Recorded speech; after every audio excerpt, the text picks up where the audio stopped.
涙よ星に瞬きを伝えて守るものがあるからきっと強くなれる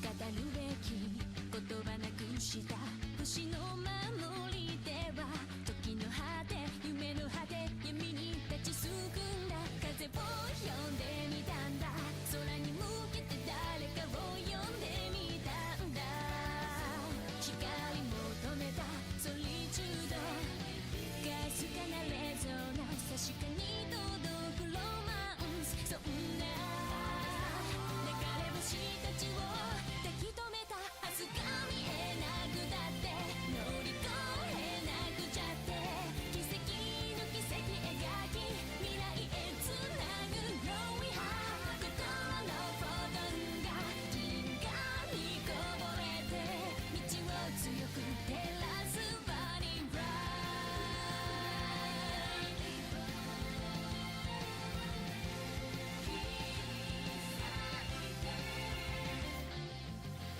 それぞれの思い秘めた星の守り手は空からの呼ぶ声に導かれた重ねる手と手には言葉なんかより伝わることがある熱い心通じ合った確かなレゾナンス見つけるのはエッセンス目指した意識の先がディスティネーション答えが見えなくてくじけそうになって支え合い誓い合う絆でつなぐシャイニースマイル心のフォトンが銀河に溢れて道を開く鍵は My Starlight Heart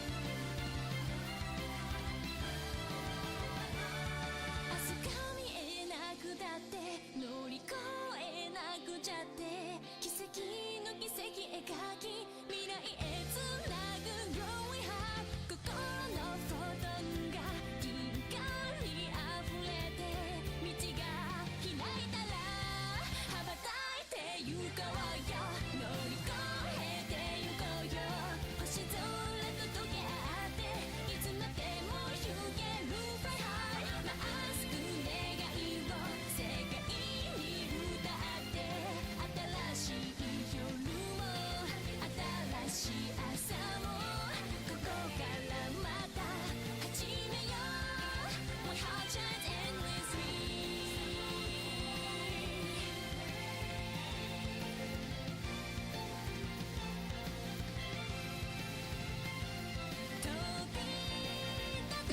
Hello there, everybody, and welcome to the Four Nations Summer Promotion Tournament. We've got two teams taking to the Rift this evening, fighting for a spot in the Division 1 of Four Nations for next split. Taking you through the action, it's going to be myself, Middlecott, joined by a man of many mysteries. What does that B stand for, Rory B? How are you doing this evening?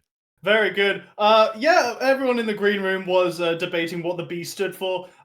They haven't come up with a positive thing that it stands for yet, but you know what? They'll keep searching. Speak of B, unfortunately, Bulldog Academy not winning their best of ones, so they haven't got through, which is why we're stuck now with Nativz versus Absolved. Yes, of course, Bulldog Academy are going to be playing the loser of this series on Saturday, and then the winner of that game is going to also qualify for Division 1. So, Bulldog fans, I know that at least one of you is out there and commenting on all of my tweets. You have still got a chance to make it to Division 1 in summer. But let's bring it right back into the here and now. Absolved and Nativz Academy got wins against Bulldog Academy, did both of these rosters on Monday, but when they went head-to-head, I believe Nativz Academy were just able to edge out Absolved in a pretty thrilling game. Yeah, honestly, really close. And for most of the mid game, Absolved actually was sitting on a 2K gold lead. Unfortunately for them, there was a bit of an upset just behind the Baron pit. Natives were able to find the great angles with Dorbanese and Bess's ults, and really it just took the game over from there. They were able to snowball Baron into base, into win. Yeah, I mean, Point as well. Like, shout out to him doing insane amounts of damage that game on the Syndra. Over 50,000 in the game. And, well, I mean, we all know what Syndra can do. Absolutely disgusting champion. But bringing out a little bit of the context of this matchup a little more widely, Absolved and Nativz, both organizations that have taken breaks at points from the scene, the wider NLC scene, I guess. But both coming back in. I don't know why Nativz Academy are called Nativz Academy, because they don't have another team. Like, this is kind of just Nativz. But two organizations that we've seen before and are sort of starting to come back into the ecosystem. Yeah, it's really nice to see. Right. Obviously some other teams who are fighting to get into the promotion have been in Div 1 previously, both Symbol and Bulldogs, and these teams now playing today, desperate to get that win. Just so you know, they don't have to play again on Saturday. They just want to lock that in and go through and enjoy the sun on the weekend. Yeah, absolutely. But then, obviously, all of the preparation that is going to occur getting ready for the summer split. Because unfortunately, I wasn't able to make it to Stoke, but there was some very entertaining League of Legends on display there. I was at a wedding and I kept just getting buzzes on my phone, being like 2-0. Okay, that's fine, it's over. And then what? Wait, hold on. Wait, I was at a wedding as well on that day. We weren't at the same wedding. Not the same one. Unless you were in the bushes, I didn't see you. Yeah, well, we're not married now, which is sort of unfortunate for a load of people that shipped us. First cast together as well, Rory. Yeah, like that feels like it's been a little bit of a long time coming. I'm really excited for it. Because we met up in what? MSI in London. Yes, yeah. That was 2 years ago. 2 years, crikey. Yeah, so we worked on broadcasts, but you've been casting, I've been on desk. So, hey, long time coming, exactly what you said. Yeah, well, getting back into this series a little bit, we are going to be having a best of 3.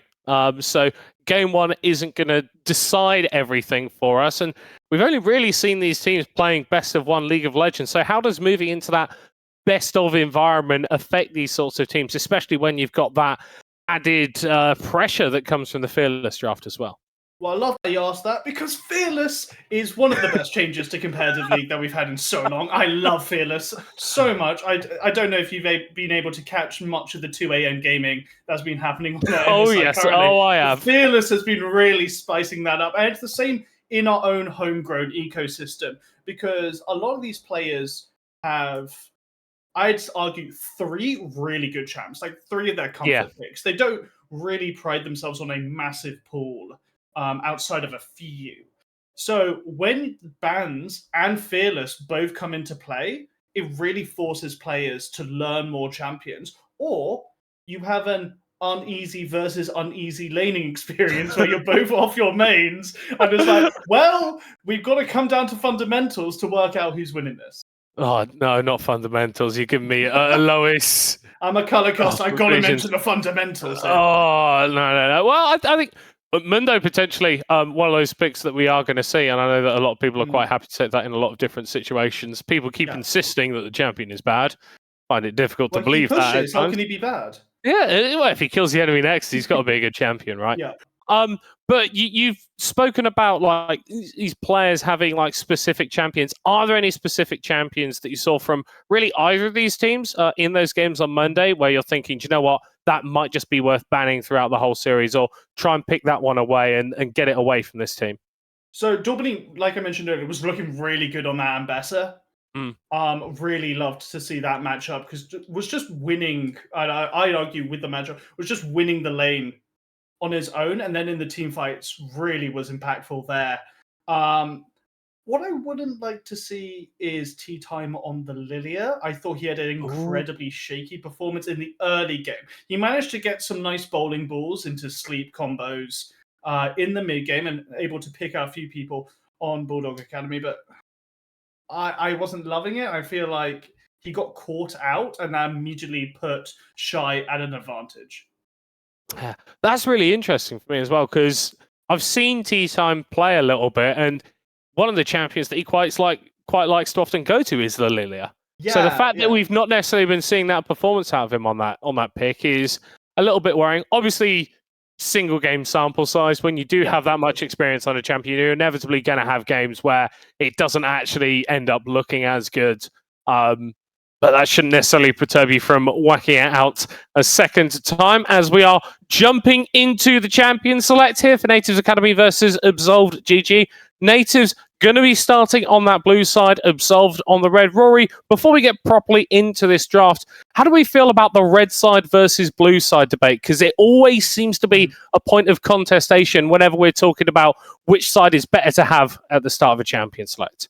I think for teams at this level, having counter pick, as in on red side, so R5, is more impactful than getting your early B1.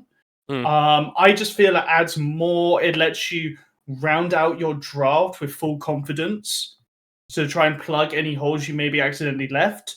So I think red side is overall stronger right now. Yeah. In terms of draft, but in terms of gameplay, blue side's much better because grubs are easier to get to, and I think grubs are better than the first dragon. Oh yeah, whenever you take sort of technically two spawns of an epic monster, combine them into one, you're going to have a little bit more bang for your buck there, as we are getting through the first few bans. Couple targeted towards the mid lane with the Azir and the Aurora. I like the Absolved have taken away Dorbanese Aurora because he's seen what he can do with that, and another aggressive AD pick in the Neferi removed a lot of the board. So champions in the meta with a lot of backline access taken away by Absolved, and Nativz actually going, do you know what, we're going to pick a backline ADC then, instantly locking in the Misfortune.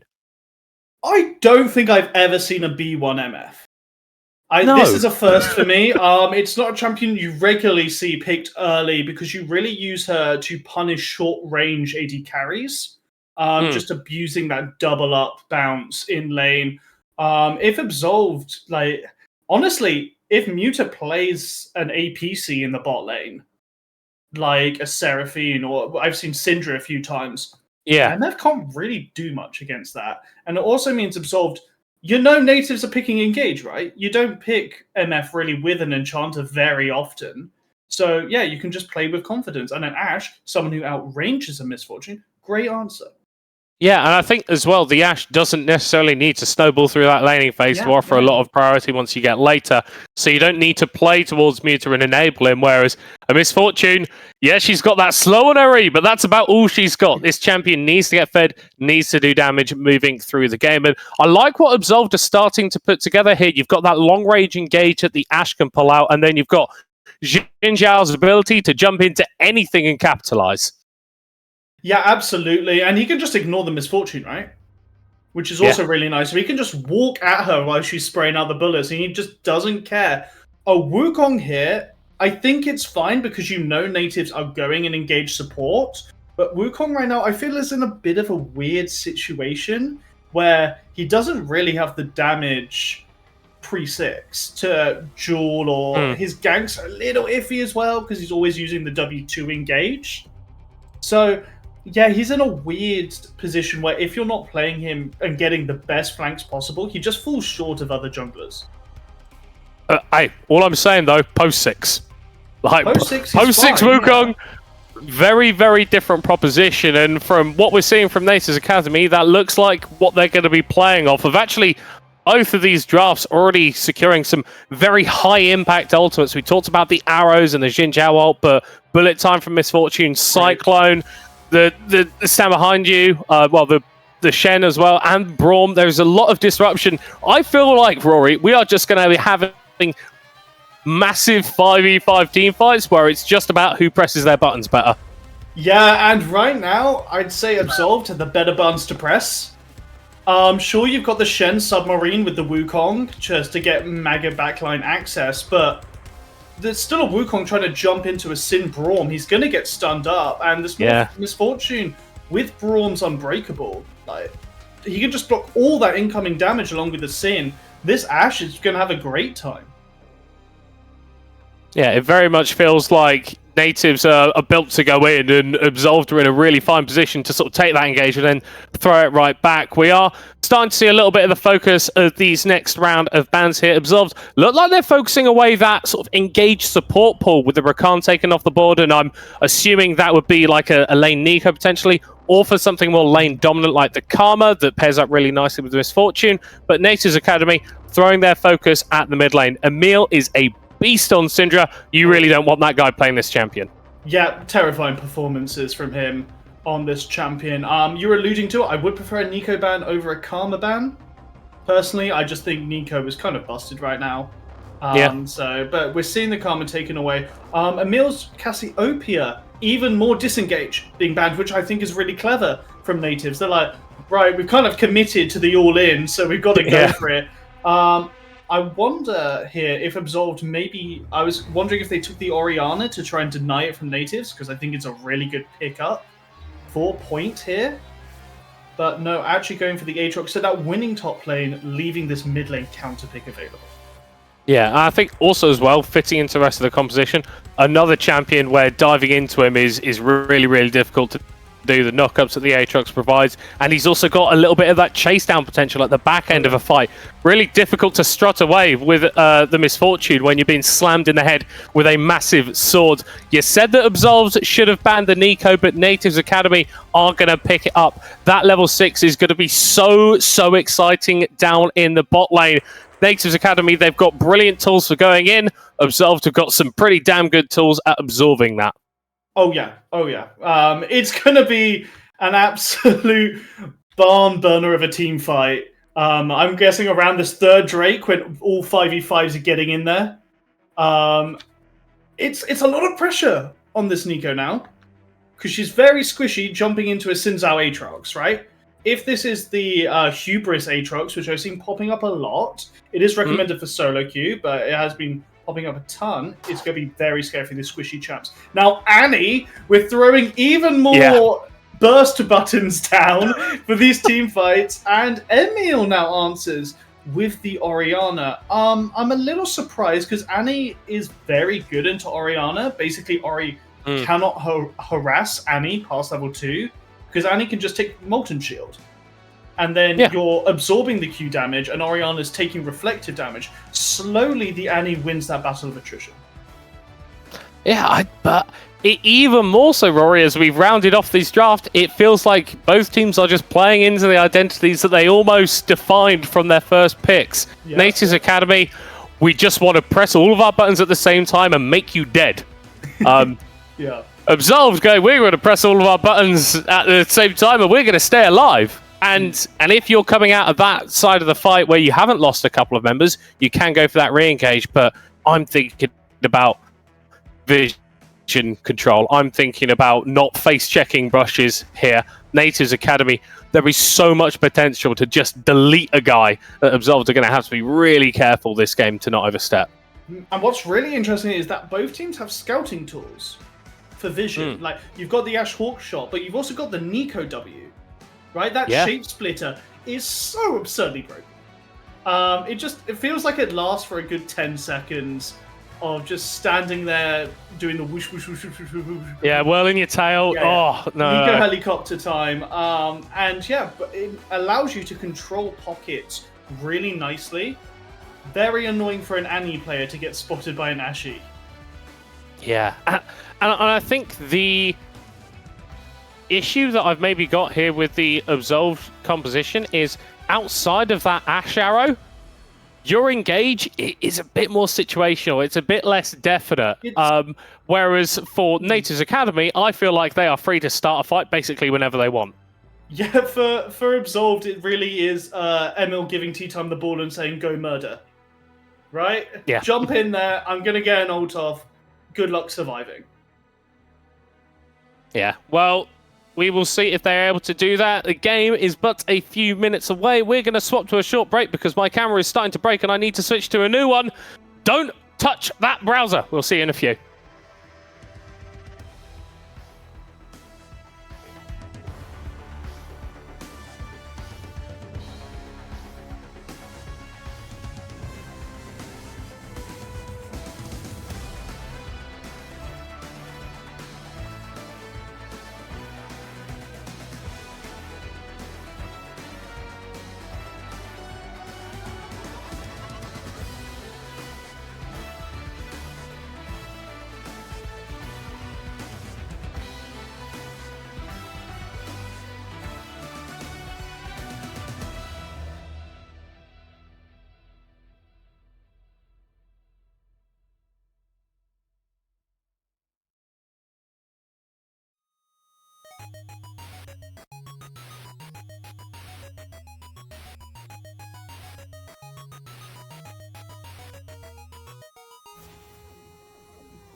And welcome everybody to Summoner's Rift, the second most dangerous place in the British Isles after the road outside my house, which has currently been closed off by the police. I don't know what's going on up there, but I hope everything's fine.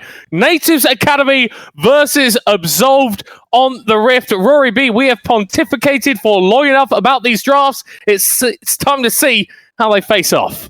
You just threw that out that I wasn't ready. I had a little bit of lore. Okay. So yeah, we're seeing top side starts from both junglers here. This Wukong may go towards the red. It's just point marking that bush around river. We'll see, but no early wards coming out except for that tri-brush in the bot lane. Not surprising, you know. Braum, he does love to get a bit feisty at level 1. His passive is very strong. When it comes to it, especially partnered with the Ashe. So yeah, just marking out any invades. Yeah, the chase down potential is pretty nuts, isn't it? Yeah, it's ridiculous. It's why we see this bot lane so strong. And yeah, if Arch kind of pushes up a bit too far to try and harass with his Qs, it will just get punished and chased down. And there's nothing you can really do about it as a Nico except for flash and pray. Yeah, of course, on the other side, we're going to need to be counting our minions. Oh, yeah. 6 in a normal wave, 7 in a cannon wave. Does no one do that no more? That's really disappointing. That's really disappointing. Not even in pro games. My favorite one is actually becoming the cannon and coming in on a non-cannon wave. Because people just kind of accept that, oh, I guess it's a cannon wave, and then you can spring it. Yeah, so it's just, I just need 200 more gold. I'll get this cannon, and then I'll go. Or do some disgusting shenanigans like tanking a turret for 6 shots or whatever. Absolute ridiculousness. Yeah. Now, looking at this top lane, we are expecting Dog Nappy to have a pretty decent time in this laning phase, but you really can't underestimate the early damage that can come out from a Shen. Daubney there, dropping it down, but of course Aatrox has a little bit of that sustain too. So both top laners getting to around about 50% HP, but with the junglers pathing bot side, not expecting to see too much action there, at least for the time being. Yeah, great harass coming down from this Nico as well. One thing I do want to point out is you rarely see the Aatrox into Shen matchup going D-shield. That's so much respect on how much damage a Shen can put out. Maybe it's more just saying Nappy is a really good player. I need this extra bit of health regen in order to get through lane, because generally I'm seeing that D-Blade and just slamming down, pushing these waves as fast as possible. Yeah, well, I think in the archetype of very many bruisers, I think that getting to your first item, your second item spike, so important on the Aatrox. And so if you end up sacrificing a little bit of your agency within the lane to have that security, I don't think it's the worst thing in the world. Emil getting a little bit of a push in the mid lane here and backing away as both junglers starting to finish up their clears towards the bottom side lane in a very even state. That's going to potentially be blood in the water for maybe not this Wukong, but potentially the Jin Zhao. Yeah, Wukong with his passive will get a ton of extra armor while being in combat, but actually doesn't want to scrap. Sees that Annie is pushed onto tower, doesn't actually know that Emil has based. So it's a possibility that Emil is covering T-Time on this bot crab. So yeah, Wukong going up top side, but now T-Time will have the tempo advantage on this base and will be able to get back out onto the map earlier. Dog Nappy, I think the D-Shield was a good idea. And look at where the wave is as well. It's pushing in to the Shen. So even with Dog Nappy resetting and TPing back, he is going to be missing out on a bunch of experience. And that's really not going to be great for this Aatrox, who just said that he needs to not be falling behind in this laning phase. And whilst it's not a kill, definitely not how he'd like things to be going. And if you watch T-Time here, it's really interesting because he was like, okay, I know Wukong just did top crab. So the Aatrox is TPing in deep. If the Wukong stuck around and my Aatrox gets jumped on the moment he lands on the teleport, I have to be there. Because Dog Nappy now able to crash the wave, Shy did take the space. It's fine, he can go back to his Krugs. He doesn't really lose any time on his camp clearing. Things going all right for the time being, and with the extra power that's come out, I guess, in that recall, Emil is just really dominating this mid lane. Point not falling too far behind in terms of the CS, but it's really difficult to have agency on a mid-range mage like this, Annie, when you are so low on HP. You want to step up to cast yourselves, but if doing that kills you, then you can't really do anything. Yeah, and my understanding of this matchup was that Annie pretty much hard wins it, but no, Emil is just slamming it here, and with this mid lane push so far in, Tea-Time has the confidence to start this dragon. I believe the Hawk Shot does spot out Shy, so this Wukong is going to see that Sinner's on dragon. Maybe, oh no, does actually hit the plant. It's just going to give dragon, knowing there's bot lane, have based, who we're now seeing walk up to the top side to go for this very early lane swap. Yeah, I think that's... I'm not really sure what that's to do with here. I think maybe you're doing it early in anticipation of these grubs, but I have to say that Daubney was doing absolutely fine in that laning phase. I think the only real issues that have been had for Nativz Academy were really in that mid lane specifically, but yeah, definitely an intriguing decision. Is going to be matched now by Absolved as they move their bot lane towards the top side. Absolved were ready for this, because their bot lane immediately based and started moving top side. It wasn't a, in solo queue, sometimes you notice and you're like, right, everyone rearrange quickly. Yep, okay, we'll burn 10 seconds, just pivot, it's fine. No, absolutely, Absolved were prepared for this. So they've done their scouting on Nativz pretty damn well, I'd say. But my theory was maybe Absolved are calling their bot lane up, because you look at Sin's clear. If he goes for a base now, he'll be getting back out into top side, and maybe is able to capitalize in that 2v2, 2v3 skirmish. It's in the making, but Shy is topside right now. So maybe can look for an invade with how well a Misfortune Nico outpushes an Ashe. Yeah, what I do like about this, though, from Nativz Academy is if we are going to be having a fight around those grubs, Dognappy cannot join. Doesn't have access to that teleport, but obviously post 6, the Shen can. So a little bit of a sort of preemptive maneuver here from Nativz Academy, although if Daubney keeps taking damage like this in the lane, then that Shen might just be teleporting in to his doom. And Dognappy is in a great wave spot right here, because, yeah, see, he's just marking the Shen, saying, you have to back away so far from the minions in order to ult, because the Darkin Blade has crowd control. So all you're giving is a shield, and I get to wail on you for free if you try and ult anywhere close to me. Do you know what? If I'm Absolved here, I'm potentially thinking maybe we don't actually need to contest these grubs. Maybe we can just keep slamming into this bot lane tower. Daubney is going to be returning to that lane, but Dognappy's going to have so much free time to hit onto that tower. Grubs have spawned, and Shy has immediately turned over to there with the help of a couple of his bot laners. I think Sol could have fought this. Like, your Orianna had moved. Your Sin Tower was a great delivery system. Yeah, the Shen exists, but you can really probably just get one. But no, Shy outsmites!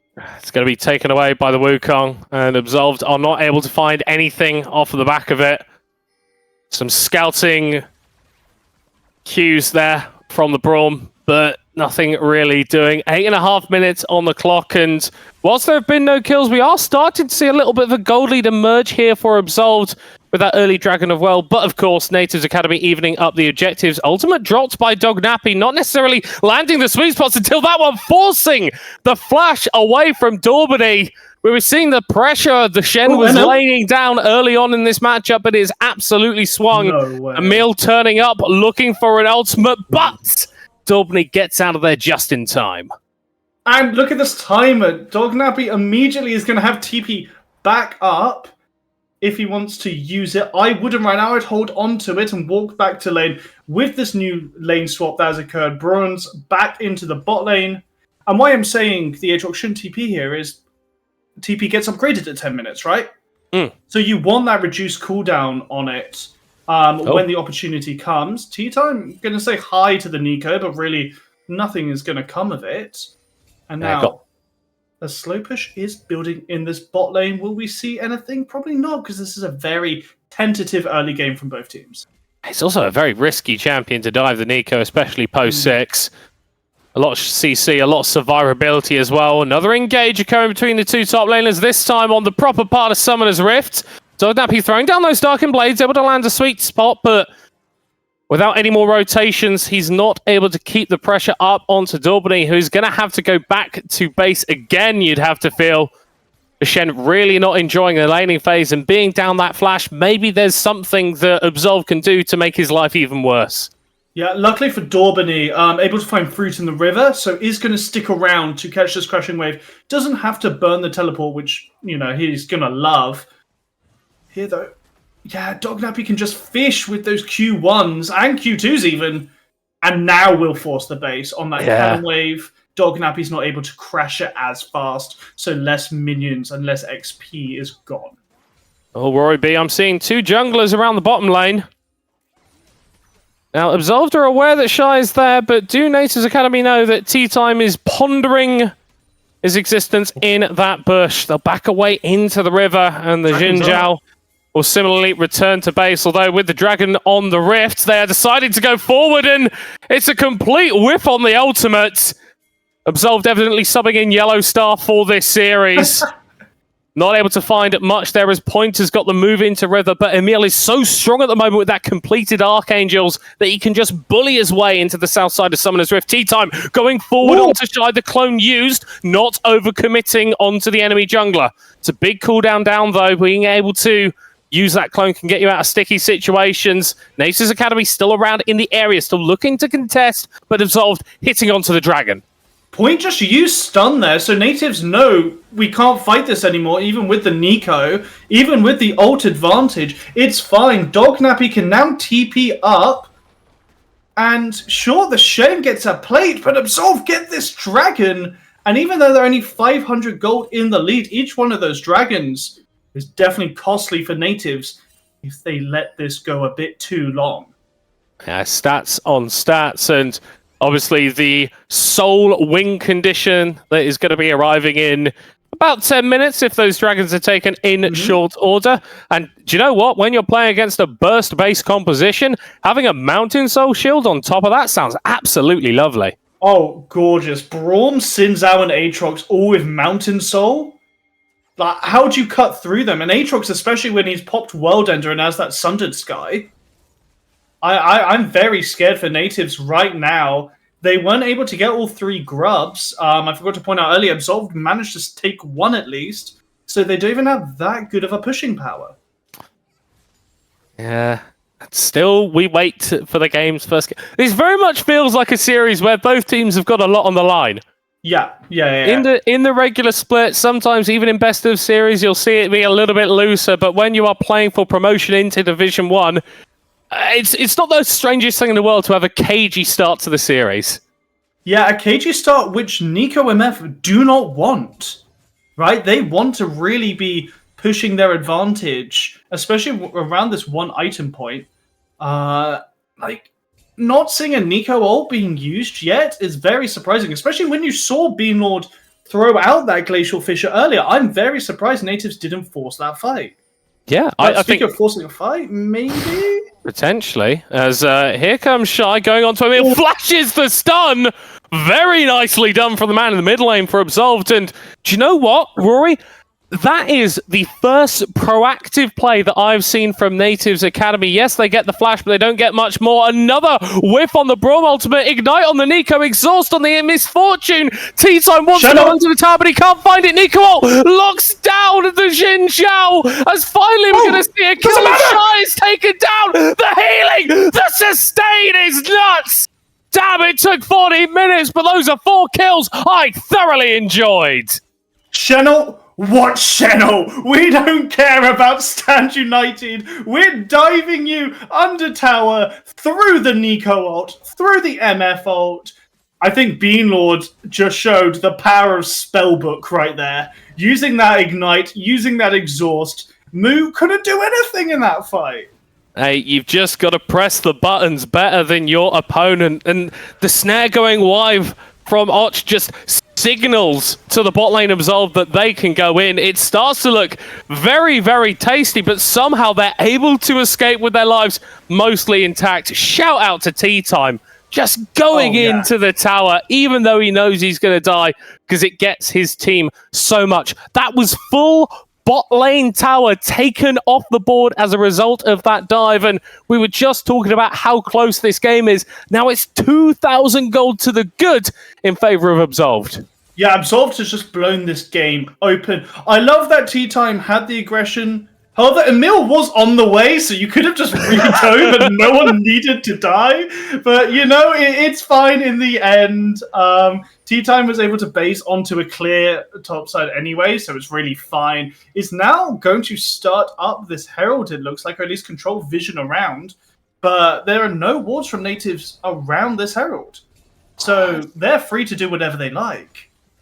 It's a second tower taken there by Absolved, and that's a bit of localized gold going on to Emil, who is having a pretty damn good laning phase and hasn't yet been able to get involved with the kills because Tea Time's been a little bit tempestuous at points, potentially. But this Orianna is going to be absolutely terrifying once we get into the team fights. And yeah, Nativz Academy, they just really don't have a look in at the moment. It doesn't feel like there's really an angle for them in this game as it's playing out. Coming down, it looks like I hit the Wukong, who was just clearing his raptors. Yeah, Dognappy saying, I have an angle on this Shen, but no, the monkey got in the way, which is a damn shame for Bronze. Trying to Enchanted Crystal Arrow. There we go, bit of a tongue twister. Has a pretty short cooldown overall, so I think it's fine. Watch out, what are you doing? No, no, no! Oh, Tea Time! Well, he's got time to have a cup of tea now, because he has gone down. Snap engage from Nativz Academy in the mid lane, forcing the flash out from Beanlords. One casualty on the side of Absolved, but that's their jungler. They need that smite if they're going to want to pick up this Drake. Yeah, just a very, very greedy base by Tea Time. I think what actually happened there is Tea Time wanted to sweep that bush, or at least it was cleared out by Beanlord, and then I think he was caught on the Nico sweeper. And then, I don't know, was shopping? It seemed, because didn't pop the ult or anything. Okay. Nah, it's fine, it's fine. Didn't pop the ult, just accepted death right there and then, as Arch actually doesn't have flash. Yeah, and I think he should probably accept death there. I'm not sure that Beanlord should have accepted the kill. I think that Bronze and Emil were both in excellent positions to pick that one up. But regardless, Absolved fired back with a kill. And there really isn't a lot of defensive potential here for Moo around the mid lane tower. That one's going to go down. A clean sweep of the Tier 1 towers completed by Absolved, with Nativz Academy yet to reply in the structure department. Yeah, Nativz yet to even take a tower down to half HP. Just looking at this mini-map, little concerning when you drafted the supposedly winning bot lane. And yeah, you did blind the Annie, but she has decently strong pushing power early, but no, the Orianna able to completely shut her down here. And now I wonder for Nativz, what's your plan here? Are you just going to force a group? Because currently, Absolved have two winning side lanes in the Aatrox and the Orianna. Annie can't go into Aatrox, and neither can Shen. And the same with Orianna. Shen can try and neutralize her, but really, even with that Titanic Hydra, he's getting poked every time he walks up to the wave. Yeah, he's got a lot of wave clip, but he always has to get to the wave second. Yeah. So he's always going to be down a little bit of time when compared to Dognappy. Yeah. Honestly, in terms of the game one for Absolved, this has got to be feeling really good right now. Because, yeah, maybe you didn't force as many chances as you could have done in the early stages, but it has been very clean, very controlled. An individual mistake on the side of Tea Time, yeah, but the team itself, it doesn't feel like their direction has been off at all. No, not at all. Like, they wanted this game to be quite quiet, right? When you're running Orianna Ashe, you really don't want a very exciting early game. You want to be able to scale up, especially your Aatrox. With those buffs to his AD scaling on his Q, you want to get your items. You don't want to really be wasting your time constantly moving from lane to lane. You just want to farm. Yeah. And at some point in this game, I'm sure that Dognappy is going to be able to start farming champions, although Dorbany doing fairly decently himself. I love this positioning from Beanlord, just getting in the face of point, preventing him from moving forward onto Emil. Herald's going to come down, get a charge, and Tea Time's going to get the enemy support player. Temporary numbers differential here on the bot side as Shy is having to escape with around about a quarter HP. Tea Time will dive in, though, forcing the Cyclone out of point, and Beanlord going forward as well. It feels like whilst Absolved were content with a pretty sleepy early game, once the game has sort of hit this mid-game point, starting to look at 2 items on your carries, they are just free to make plays with reckless abandon again, not even caring about the shed ults. As T-Time will contribute his 3rd death of the game, as Beanlord will escape. Yeah, a bit of a messy play from Absolved, but it just feels like they're free to do stuff like this. And now getting the flash out of Daubeny on the backside as well. Yeah, Absolved, little hyphy. I think that dive was a bit unnecessary, especially because you saw the MF just use her ult. That with the Cyclone down as well, you have the confidence to really just jam this Atacan. Yeah. You know, they're having a bit of fun with it. And there's nothing more demoralizing as an AD carry player by just getting 4-man dove underneath your tier 2. The Shen comes down, it just doesn't matter for the 2nd time this game. I think this is the real sort of telltale sign that this game is going badly. Yeah, ignore the kill score and the gold at the moment. Okay, don't worry about that. But the fact that the Shenouts that we've seen have all been defensive. They have not been to enable aggressive plays. They have been to try and mitigate the bad things that the other team are forcing you to do. We are in a little bit of a pause, so you're going to have to see our beautiful faces again. I have switched cameras because the one that I had was overheating, which isn't too great. But Rory B, I was really worried for a lot of that game that we were going to get 0 kills and someone's Nexus was just going to spontaneously combust at the end of it. We've had some action, and it has pretty much all been favouring Absolved. Yeah, all favouring Absolved, and until we got Brawn passive on the Spectator client, and it all froze out, it was looking very good, and the Brawn has actually spellbook swapped to Smite now, so that's going to be a 2400 execute onto this Atacan when partnering with the jungler, which is great. I don't know if it's necessary, because I think Absolved are just running every team fight anyway. Yeah. It's just so difficult for them for Nativz Academy to like do anything and go forward. And yes, they could have been more aggressive early. Definitely should have been more aggressive early. But now it just feels like they're going up against a brick wall of a composition that they haven't been able to find a chink in the armor of yet.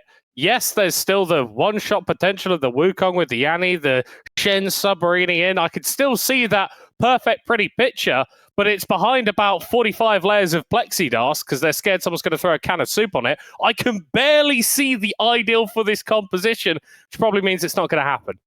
Yeah. Remember, Absolved are able to do all of this without a Glacial Fissure hitting. So in a team like that actually does hit. It's just sometimes I'm just imagining that Beanlord's just going to turn around and slam it the other way. As there we are, that smiting inventory, and they might be looking to pick him up, but not quite able to. Shy having to dance himself away from there with the dash, and I'm just going to get caught out here with the Ashe ultimate, and very, very difficult for Nativz Academy to do anything right now. Point is going to get jumped onto Taunt, going down onto T-Type, but here comes Don Nappy with that sword, and he is slamming it down onto the craniums of Nativz Academy. A double kill for the Aatroxers. Absolved and potentially overstayed. Beanlord's going to be dropping down. Still a winning fight for the red side team, extending that gold lead and causing a few more casualties on the side of Nativz. And to Absolved, tower damage is nothing more than just a suggestion, it seems. They've dove 4 times this game without any care in the world. It's amazing to see a team of a comp that's built to be this disengage and then re-engage just full throttle it now. It's lovely. Right, so what we missed in that small Spectator delay, Nativz got the second dragon, which is going to stop the soul from stacking. In terms of Atacan, not sure yet. We'll see in the kills who explodes. Because League Client, unfortunately, hasn't updated their scoreboard to show Atacan, which kind of sucks. But you know what? We make do with what we've got right now. Oh wait! Nativz got Atacan. Right. Okay. So they just hold on, Rory. No. I'm not having this. That changes the script. So you're telling me that the game mysteriously pauses. We can't see what's going on. We go back to us, and then we go back in the game, and all of a sudden, Nativz have got all this nice stuff going for them. I'm not saying anything, but if I disappear tomorrow, Rory, it was the UKEL admins. Nativz seem to have just through nothing but sheer force of will, claimed 2 objectives while 5k gold down.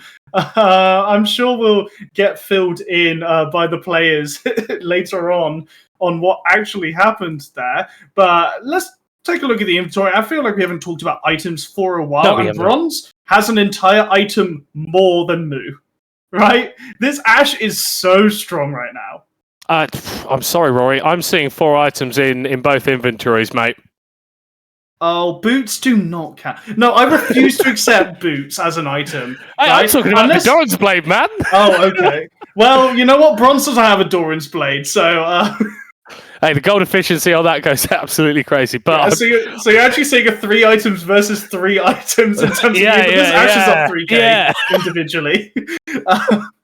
Actually, most of the gold lead for Absolved there is on this 80 carry. Like, short support 600. Yeah, mid lane is up barely anything. I was expecting Emil to have way more of a lead, but no, Point able to get a few kills in that team fight that mysteriously occurred.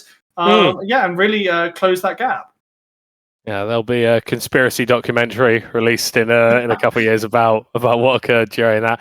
Tea time ahead a little bit, which I always like on these sort of bridge bruiser junglers, where really, like, you get to your 2-item point and then you're kind of as strong as you need to be, but every little bit of gold on top of that just gives you a bit more of that staying power, gives you a little bit more of that combat effectiveness. Baron has been on the board for a couple of minutes. We've got a dragon hitting the board in 30 seconds, and I'm sure the Absolved fans would like them to get another one this game. Yeah, absolutely. Absolved. Now, honestly, I think it's okay if you want to trade Baron for Dragon right now, because your team has the range, right? So you can set up sieges very well. Dorbany, actually, with that Bramble Vest value doing so much into Dog Nappy there, he's just not able to heal enough in these trades. Is going to base now. He has that pickaxe in inventory. I wonder if that is going to be a completed 3rd item before this dragon spawn. But remember, no, just upgrading the boots. Well, he's not really had that much more gold than Dorbany, and whilst Nativz have been behind, essentially, Dorbany has got an absolutely perfectly fine scoreline for himself. I think you could probably say the same thing about Point as well. So key members of Nativz Academy do have agency and the opportunity to do these things, and they'll need to start doing them as this dragon is on the rift. If Absolved get this, it's Soul Point. If Nativz Academy get this Soul Point, massive Nico ultimate onto absolutely everyone.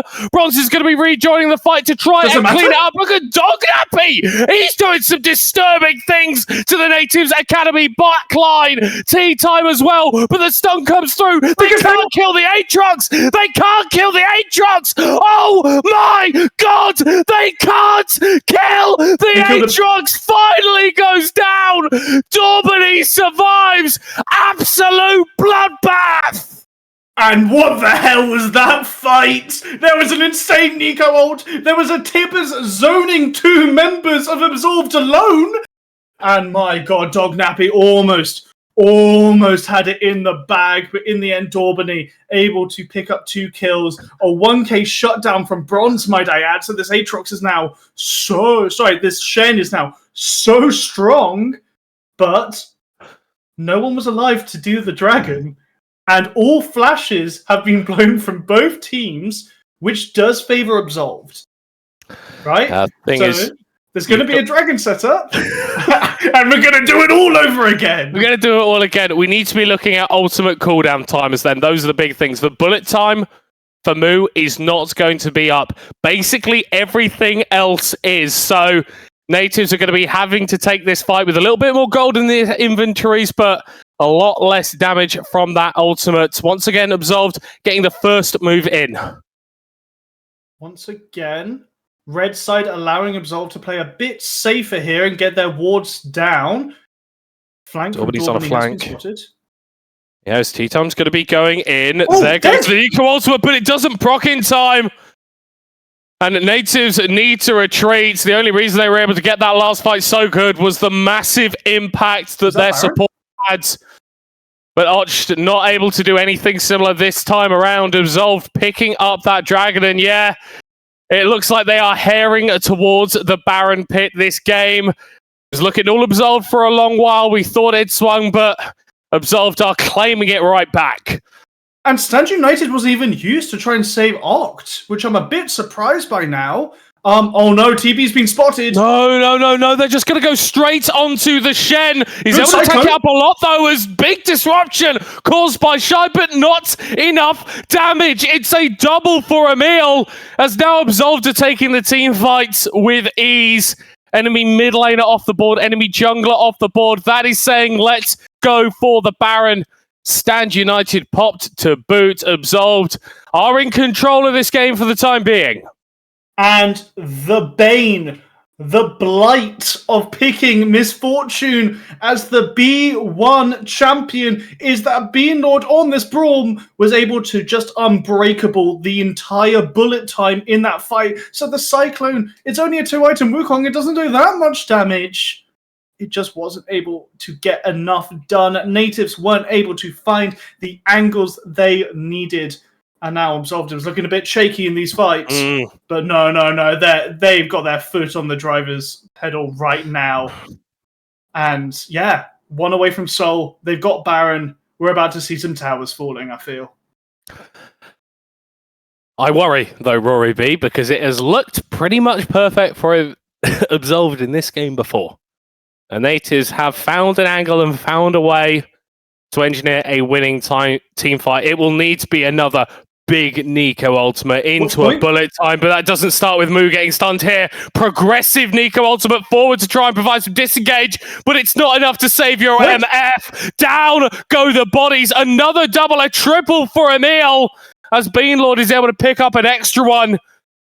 And I was getting a little bit worried for Absolved, but they have assuaged any worries of their fans. 4 kills in that team fight. Baron buff pushing down the mid lane. Dorbody can get nowhere near the wave. I think I know who's winning game 1, Rory, and I think it's Absolved. Absolved, they're able to weather the storm of ultimates falling on top of them. Nativz, bit of mistiming with the coordination. You had Annie over the wall, but Oct just pulls the trigger a bit too early. And as the Nexus falls, that is 1-0 to Absolved. They only need one more. And then Div 1 is on the horizon. Smells like promotion. But of course, Nativz Academy, they did show up a fair bit in that game. And the nature of Fearless, we're going to have to reroll all of these champions again. Absolved, that game was good enough. That's given you match point. That's given you 1 spot away from qualification. But you need to do something different, and you need to get that win again. Nativz Academy are going to make it very damn difficult, though. We're going to be popping to a short break. Stick around. Game 2 coming up in a few.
Why do they talk like gangsters, but they don't move like gangsters? Why do they walk like gangsters, but they don't move like gangsters? Why do they act like gangsters, but they don't move like gangsters? Why do they rap like gangsters, but they don't move like gangsters? Change don't change like it used to. Who runs the roost round here? The coop's gone clear. Got the heart from the bass to the snares, but the word is what's keeping them here. Word to my peers, the work don't stop till the top. Think it's resting, but we're not. I spread the message and it's love. I get the S and the P and the R from above. I see them restless with the keys and the palm for the bump. A bit of grinding up the herb is what I'm on. Shouts go out to mums. This one is the icy one. Go get the Long Johns. 50 Pret in London, if it's on then I'm on. I know they feel it when I spit, it's like the Missy song. Shut your noise, silence when I run the voice. In your ears, open your mind. Why do they talk like gangsters, but they don't move like gangsters? Why do they walk like gangsters, but they don't move like gangsters? Why do they act like gangsters, but they don't move like gangsters? Why do they rap like gangsters, but they don't move like gangsters? Tell your favorite rapper that I'm here, not to clash, I'm gon' collab a lot this year. Maxing out the bang, don't need no gloves or mask for that. I got this yapper ear, a geezer with the tracks they want to hear. Been this way for years, still they sending messages in bottles. Was this really meant or was it not for? Can't connect the dots, I got this smelly in my pocket, I forgot yo. Strictly high grade and that's the motto, unless the plug is awful. Don't do OZs, not the ogre lab, been left alone to be my own steez. Now they clock on, race to the bottom. I see it all, I know my options. Never gonna stop unless I often. Not Billy and Mandy, you're dealing with me and the beast, a different beast. Not feeling the average, I come with the elegant steez and do as I please. I am a mountain to a molehill, highlight of the show reel. Love me cause I'm so real.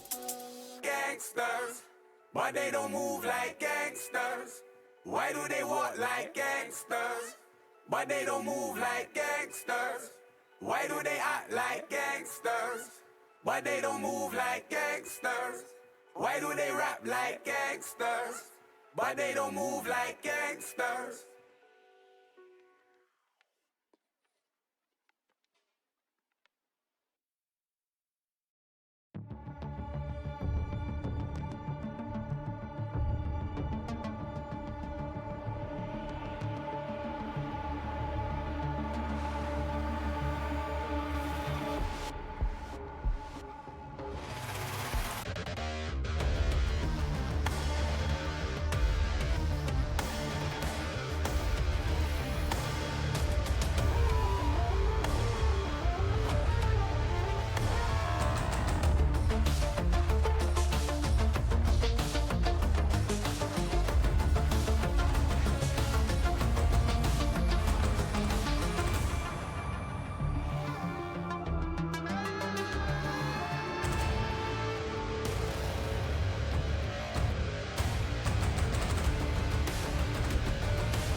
Hello there, everybody. If you're a Nativz Academy fan or myself, you are living in a world of pain right now. Nativz Academy, because they just lost a close but not close game versus Absolved to go 0-1 down in this relegation series. And if you're myself, you've just found out that Garen has been nerfed, and so now he's less fun to play. So that's why I'm feeling sad. That's why Nativz Academy are feeling sad. But Absolved, they are feeling on top of the world right now. 1-0 up in this series. Rory, do we reckon they can close it out?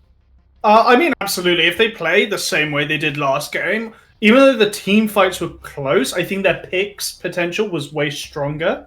They're going to have to, reinvent their comp a lot now because they do not have the Ashe, the Orianna. Both were very, very influential in the last game because remember, this is Fearless. So with the Neferi and the Pantheon and the Azir gone, their blue one pick going to be the Ahri.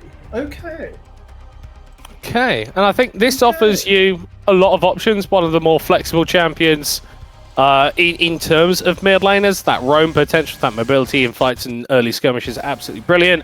But sometimes you just need to push a wave, and Ahri is okay at doing that as well. Yeah, pretty strong. And I'm going to put it out right now because we may not have time in-game.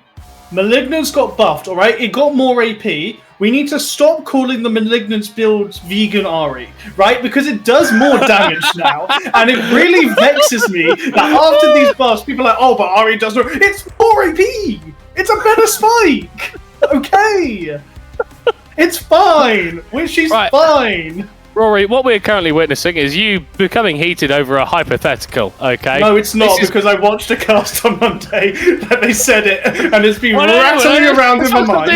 This game, Rory. There's still hope for the future.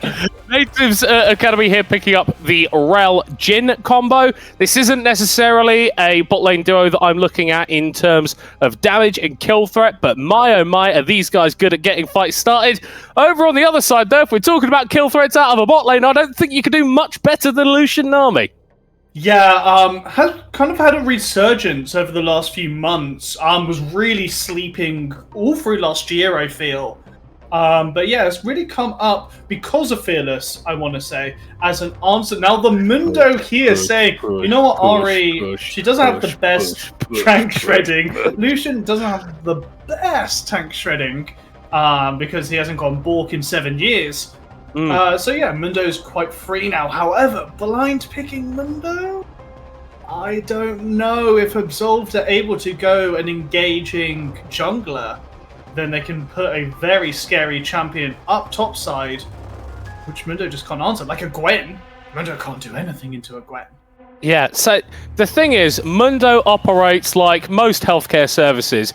If you defund him, he's not going to be doing anything. So you've got to focus him early on in that laning phase and prevent him from building up currency. So I'm expecting Absolved to, draft to one of those early game champions in top lane that can just overwhelm you before you're even thinking about getting to level 6. And if you've snowballed from that point, well, you've got loads of ways of starting fights already with the composition that you've drafted. So get another option in and you're going to be absolutely fine. Absolved are setting themselves up really nicely with this draft, but Nativz Academy targeting some of that proactivity out of the jungle pool to try and protect, well, the immobile Jhin. But I think more importantly, this Mundo is so vulnerable at those early levels. Really, really vulnerable. Mundo doesn't really come online until 2 items. Like, once he gets his his first item, Warmogs, he's not going to die in lane. That's something I'll talk about in a second. Once he gets 2 items, he can properly slap you about with that E passive, giving him so much more bonus AD.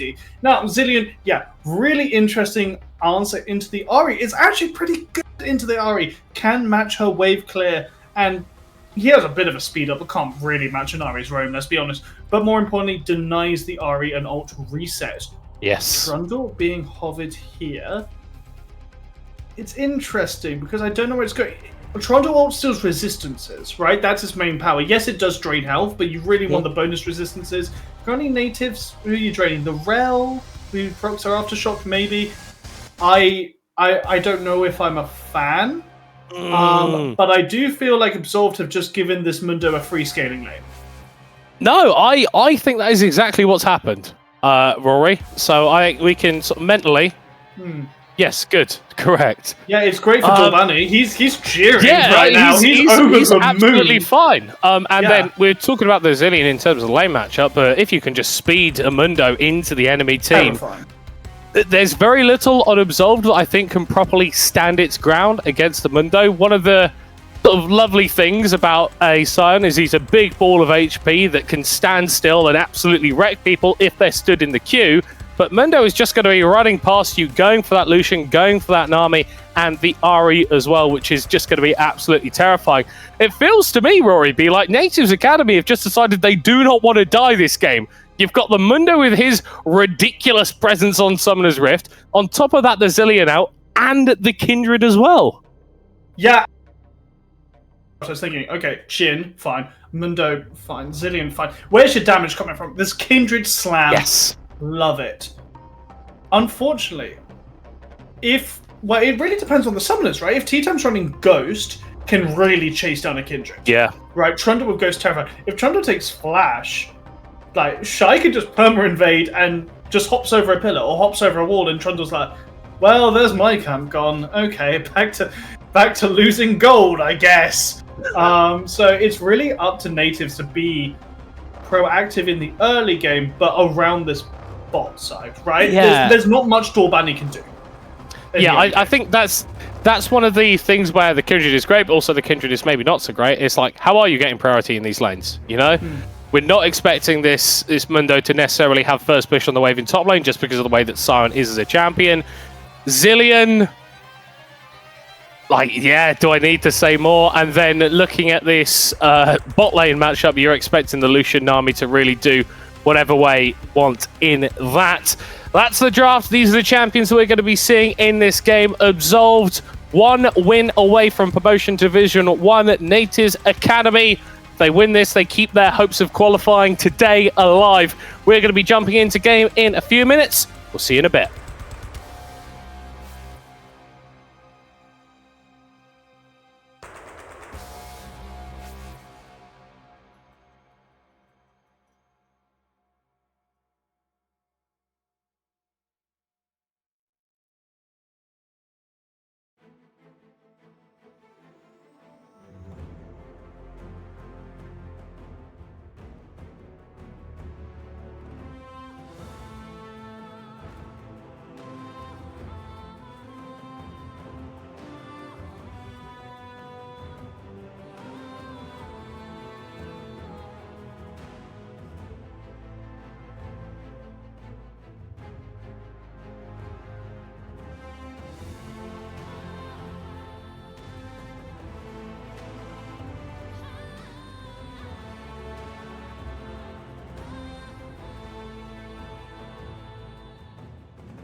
hello everybody.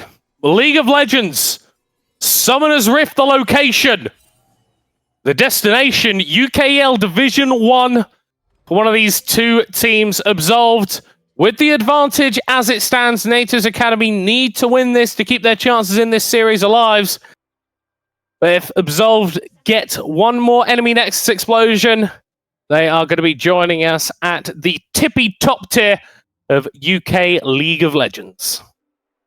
Absolutely. And, Emil even flashing the challenger mode. Okay. Oh. Okay, put it down. Okay. Loving that. We're immediately seeing, once again, quite a passive early standings. No one's going for anything cheeky. I'm not surprised, to be honest. If you misstep into a Lucian army, it is a very, very bad time. But Oct, maybe dropping a ward on a Raptor camp. Beano's going to spot it out, which means T-Time can path around it. But realistically, you know what Trundle's going to do, right? He's going to hit things very aggressively with a club. He's going to hit single target camps, and then when he gets to Raptors, he's going to go, yeah, fine, my pet can deal with you. I like that, my pet. Interesting to see that, once again, we do have both junglers starting on the top side.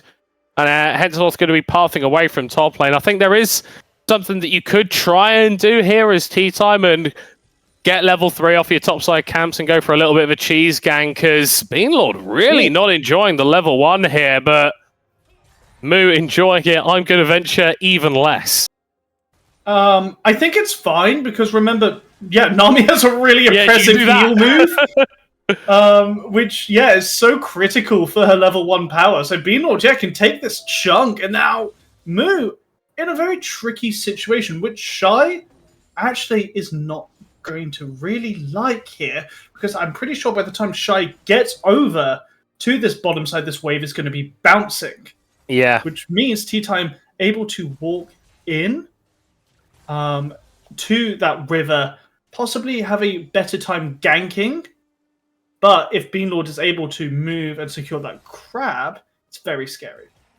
Yeah, we do see that Beanlord's taking a small excursion into the enemy jungle to place down that wards, and with T-Time being spotted clearing out those Raptors, both teams will have information on where the enemy jungler is.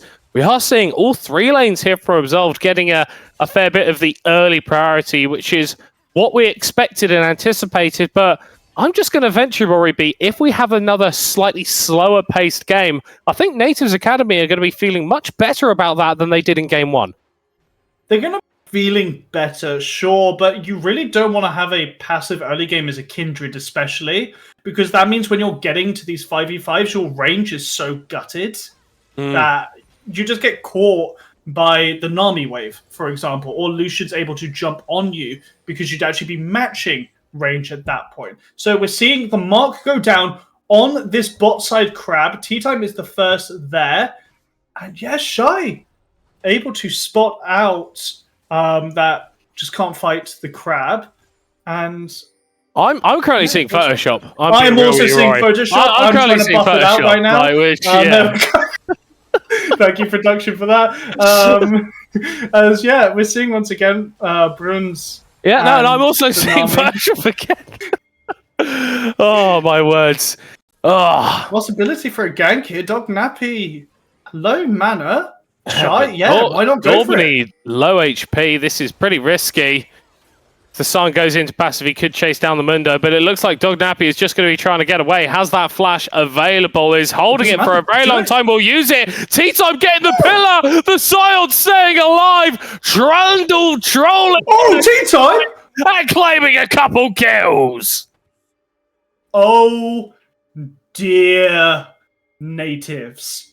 I thought you had the chase, to be honest. Dorbany has that percentage max health damage, or current health damage, from the Mundo Cleaver, was connecting Dog Nappy.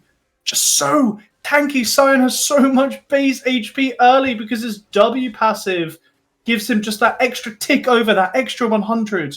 Oh, killing the bot lane as well. Needed. Yeah, killing the bot lane at bronze. And Beanlord able to take out the Jhin here. Jhin not even flashing, so it seems just like an overpower in the bot lane. Oh dear, 3-0. That's already feats of warfare claimed for the side of Absolve. Yeah, do you know what? Nativz would have been hoping for a bit of a better game too. Being 20 CS down in bot lane versus a Lucian Nami is definitely not a better game too. And Trundle, another one of those sort of bridge junglers where if they get an early lead, can just bully the map with just more stats than you can handle.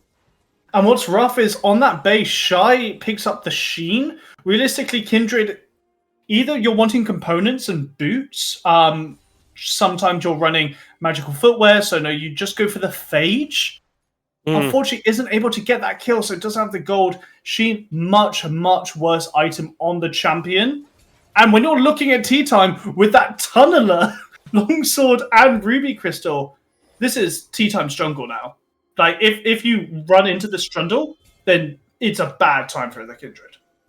Yeah, potential for an engagement here as Beanlord throws out the bubble. Bronze going forward onto I Make a Move. The Jhin able to get the snare and reply a little bit. Tea time going forward onto the Kindred, but backing away.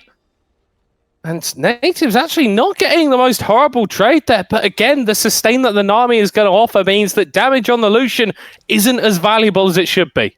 That early push from the Ahri as well means Emil can come over and help with this first dragon. Shy still in the area, terrified of a dive. We're seeing Point even out of vision, has fully moved over.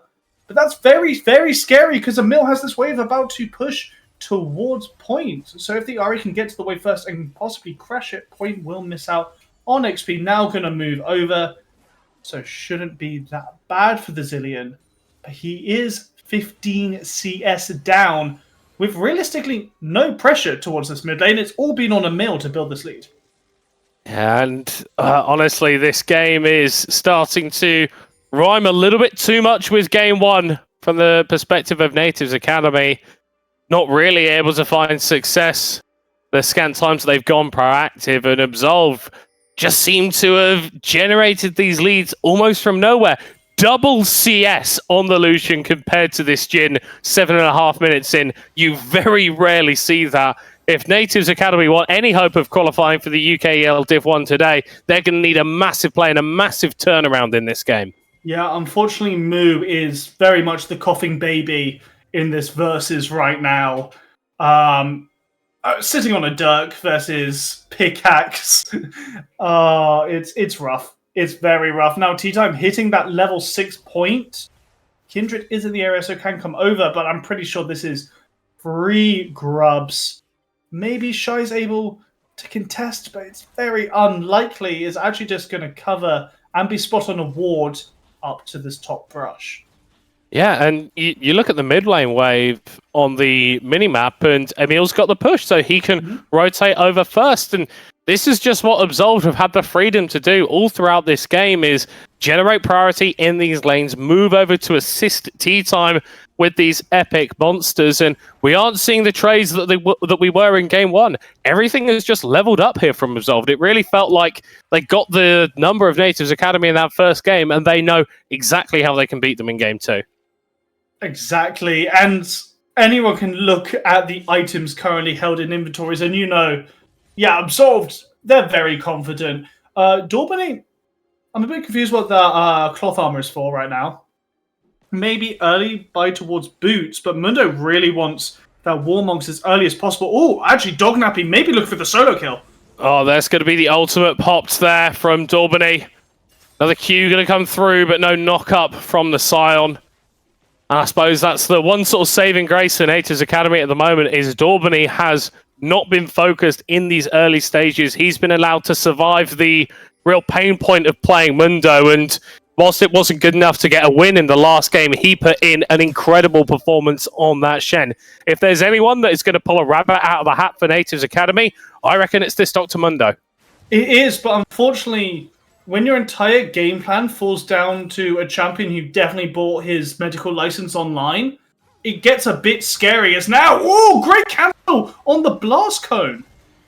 And Shy, you can put down that Lem's respite, but you are still brown bread, my friend. Fourth kill of the game for Absolved, yet to be answered by Nativz Academy in Tea Time. Just standing between Dorbany and his tower, really restricting the Mundo's ability to do anything. Once again, we've seen a lane swap up here Now going with good luck, Bronze down guys. in that bot lane, but the Scion is not dying. It's going to take some time. So that's the route. And that's the 4th shot. That's meant to deal a lot of damage, by the way. But you'll see that Dog Nappy is still 50% HP. Oh, here comes Point. Okay, kill potential secured here from Nativz as finally they're able to get on the board 10.5 minutes in. That's a proactive play. That's what we wanted to see. And the key thing is Absolved aren't really able to claim too much else on the rest of the map whilst that's all happening. Yeah, actually, Dorpany is able to absorb a lot of pressure in this bot lane, just clearing waves. Yes, plates are falling to bronze. It's going to extend that gold lead even more. You see the Essence Reaver versus the Dirk and Rectix from Moo.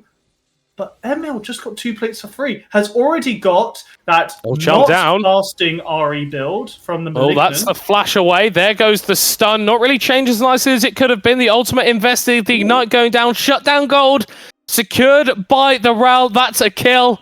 And you're going to be taking that without too much issue. But the time has come in the bottom lane. There was only so much Dorpany could offer as resistance as that's first turret claimed by Absolved. And first turret means boot upgrades. With those first 3 kills going over to Absolved, that's their feats fully completed. As we're just going to check in on the goal, 1200 lead for this Lucian and about 900, 800 lead for this Trundle. Other than that, it's not too bad. Yeah, the Ari's up, but the Zilean doesn't need as much gold as an Ari to be incredibly powerful. So it's realistically a lot smaller than 600 rand. Yeah. The issue is, though, is when you're having to index versus that Lucian, that gold lead feels absolutely monumental because of how much access and just straight up how much damage he's going to have.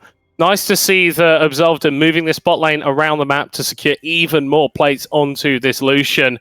He's already an absolute beast, and I'm really struggling to see who on Nativz can properly just say no to this champion. Yeah, absolutely. Oh, Culling, unfortunately, not doing a whole ton there, just scaring the Zilean more than anything. Now going for a bit of poke. Oh, just 2 shots. There's a solid 220 damage here. Shy was able to go in to T-Time's jungle and steal away a Raptor camp, but that means Dorpany is caught. Oh, lovely stuff. Just playing onto the Mundo, and he goes down. Nice pillar placement from T-Time initially to break off that passive as you see there that Lucian Nami can just play kind of whatever they want to do. And yeah, no one's here to answer in the bot lane. Tier 2 going to be claimed. Absolved are kind of just clowning on Nativz at the moment. So we were saying in draft, Mundo is the push. Trundle is a tower shredder. He gets so much attack speed and AD from just hitting minions and existing that he's over the moon. And yeah, that 700 gold is going to be shared between the Ari and the Trundle. Both are loving life right now. Yeah, and I'll tell you what, one of these teams is looking Division 1 ready. Oh, absolutely. Absolutely. If Absolved can go week in, week out with this kind of play style, they'll do very, very well in Tier 1, well, Division 1 even. As now, unfortunately for Nativz, last game, they had the power of a team fight, right? Actually, I'll finish my point as the culling does come out. Yeah, Point's going to have to run his way out of that one. He's going to get hit by the bubble, pop into the resurrection. Zilean should be fine, although the charm's going to come through. He doesn't quite walk out of the Lamb's respite. T-Time on minuscule amounts of HP. The bomb doesn't finish him off, but here comes Arch. The shots from the curtain call. HP bar so low on Absolved. One claim by Nativz Academy route quite coming through there. There's a bit of fight back there, turning around the aggressive play from Absolved, and they're looking to pick up this mid lane tower. Yep, and we're trading tower for tower here. And a kill towards Nativz. Any bit of gold they can get right now, they will definitely take. Oh, I believe it was on to the Kindred. So Shy, very, very happy about that. Desperate for any money this Kindred can get right now to be the damage carry that his team needs. As we're just seeing the Unstoppable Onslaught be the tactical escape for this Scion.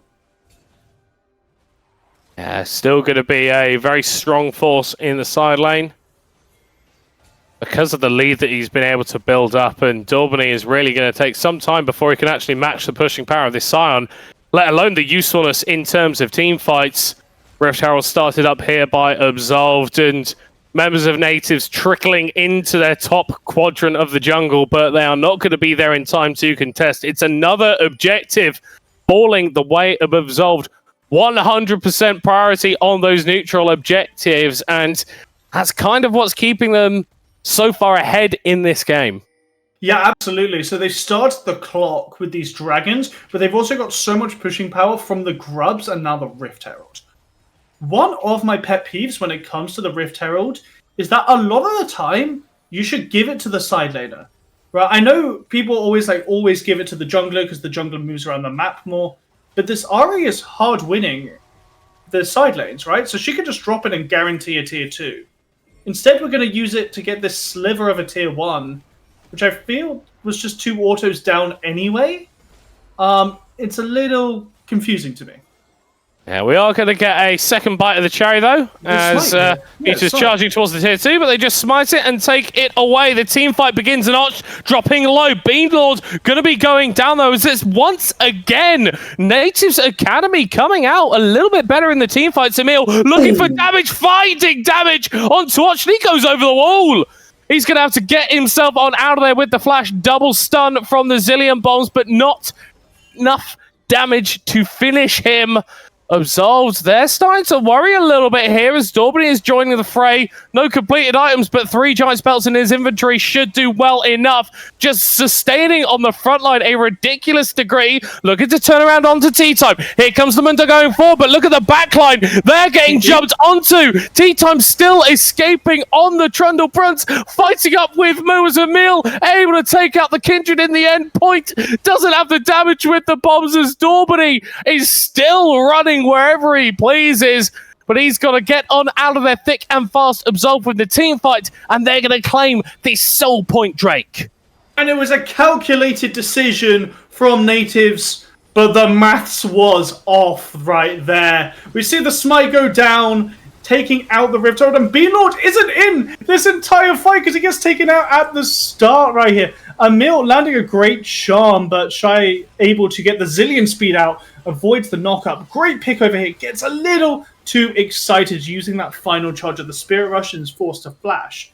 Oh, actually, Emil just picked up Moo. I don't know why the Jhin is there. That's not your jungle, especially with this gold difference. I don't even think your own jungle is technically your jungle. But the overchase was looking good until it really wasn't. Well, do you know what? Moo's got a nice, comfortable spot in the fountain for the next few seconds, and then he's going to be forced to rejoin Summoner's Rift. And I don't know, the state of the game that he is going to have to interface against is looking really, really rough for Nativz Academy. They are down over 7,000 gold. Near as makes no difference, and Absolved are just reigning ahead of them in terms of the objectives. Point, you have got no business being pushed up this far as the Zillion.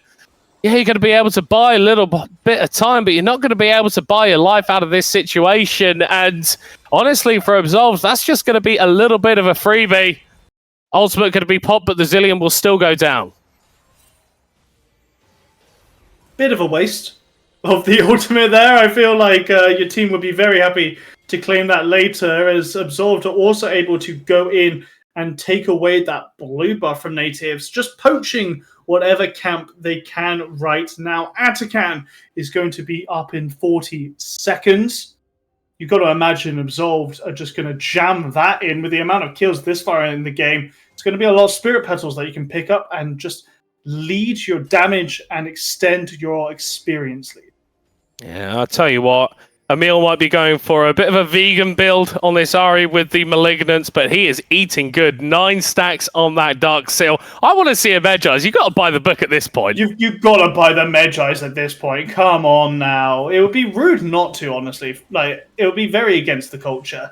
As Daubeny slaps Dognappy to say hello and immediately regrets all trades that he decided to take. Oh, brutal. And that's what we're talking about. If the Mundo can't even succeed in the side lane, then What is he meant to do in the team fights?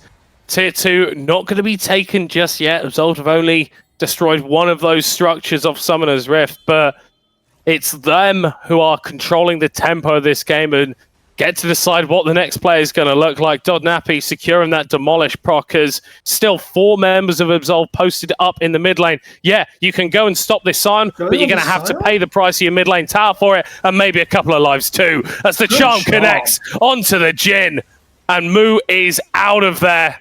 Dognappy will go down. It's a shutdown. A little bit of bonus gold claimed for the Kindred is nice, but Absolved are getting so much more in the mid lane.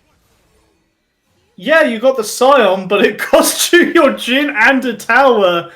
So I understand the mentality of you need to get as much gold as you can because you're trying to minimize your losses. But right now, Point is maximizing losses. But Point, like, this guy's got the financial acumen of a 2007 mortgage broker. He does not know what he's doing.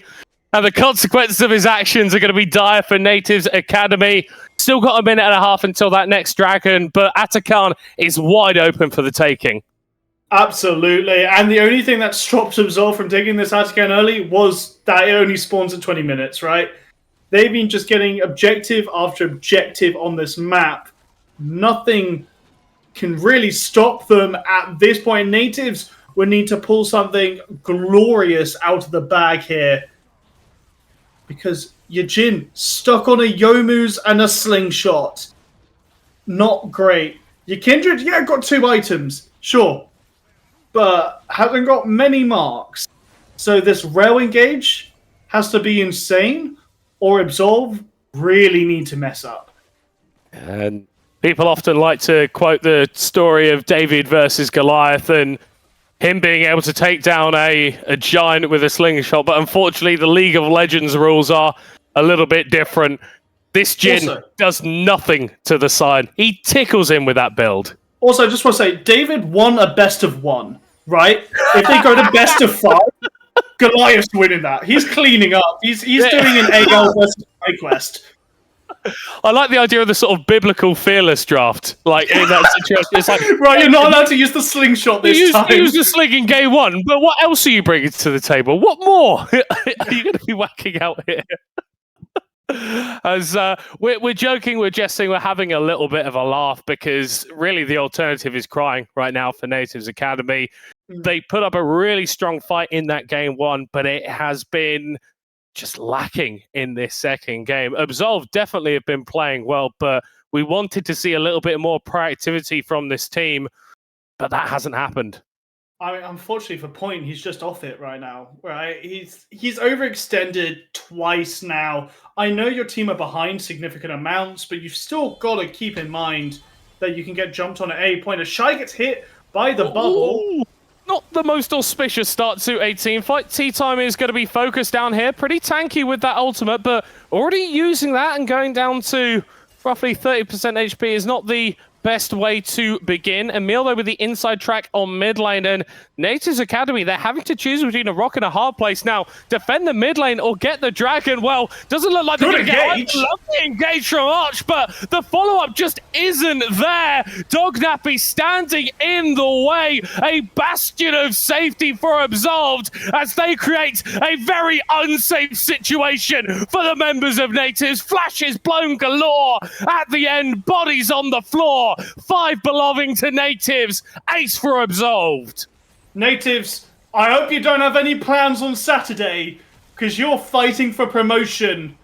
As Absolved have absolutely pulled it out the bag here. Great team fighting, able to weather a huge magnet storm from Oct. Just the way they were able to weather the massive Nico ults in game 1. As they're doing their due diligence, taking down the towers, they're not going to dive a Nexus because they mean business here.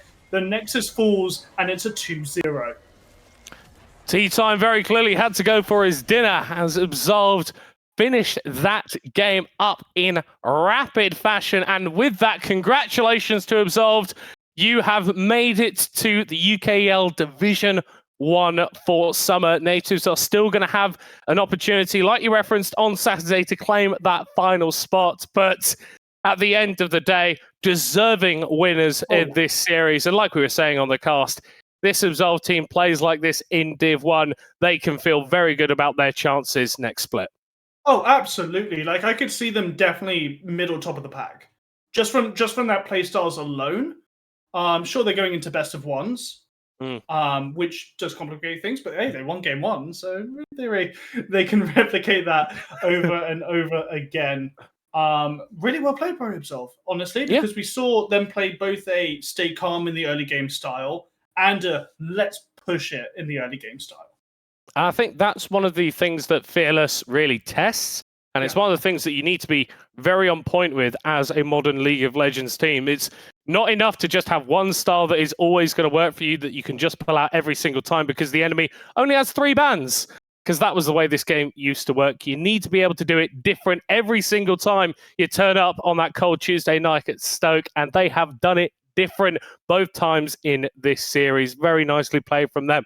For Nativz Academy, I think we have been a bit negative about them, though, but there were flashes of something there, right? Some of those engages from Och were on point. They just needed to happen a little bit more consistently. And I think more importantly, more often. Yeah. It did feel rough for Och. I feel like he was really being made as the linchpin for these team fights. Yeah. With these drafts. Obviously, with game 1, he had a bit of help, but we really saw the Annie ult being used to clean up as secondary engage, not as primary. In game 2, the Mundo couldn't really do much. And it's why we're seeing people say it's not great in pro. Because he just wasn't able to... In solo queue, you have a lot of time, especially as a top laner, to build up gold, to get your second items. This game, he had a Warmox while the Ahri had 2 items. Like, it didn't matter how... what do you do? It doesn't matter that you can use shock therapy to heal back like 30% of your HP, because the Ahri still kills you through it. Yeah. A brutal game, really, for Daubney. But we do have to say some still strong performances out from this Nativz Academy side. So that match that they've got to play on Saturday versus Bulldogs, they've already beaten them once. They just need to do it again. Right, Rory, I think that is going to be it for this evening. Thank you very much for joining me. Any closing thoughts on what we've seen today? I'm very happy to welcome to Div 1 Absolved. And it's very interesting because Absolved lost the best of 1, right? Nativz took that. Yeah. So now, overall, it's a 2-1 to Absolved. So the right person's going through. Hey, and I'm sure that if we see Nativz in the UKEL next split, we'll have a little bit of beef between these two I guys. hope so. Yeah, well, we will be seeing you on Saturday for that matchup between Nativz Academy and Bulldog Academy to see who is going to be our final team going into Division 1.